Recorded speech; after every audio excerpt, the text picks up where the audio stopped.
I'm going to be showing you guys how you guys can buy Cardano in another one, ADA or ADA, because ADA is spelled ADA and ADA is the short form of Cardano on Binance. How you guys can buy it. Alright, so let me show you guys. So for those people who do not know Binance, Binance is a cryptocurrency exchange where you guys can buy and sell crypto. And Cardano is a crypto, so let me show you guys how you guys can buy that. First step is you want to go to Binance.com, log in into your account, then go on trade and go on classic over here. Now once you do that, on the search part over here, you want to search for ADA. The short form of Cardano is ADA.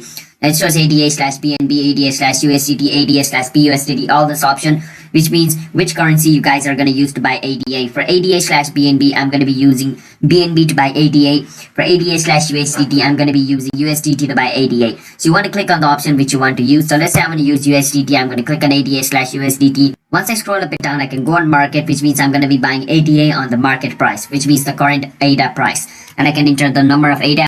So let's say I want to buy 4 ADA. After that, I can just click on 4 and basically my ADA will be bought. So that's basically how you guys can buy ADA. It's that simple. So hope you guys were able to understand the video. In another one, how you guys can buy, Cardano.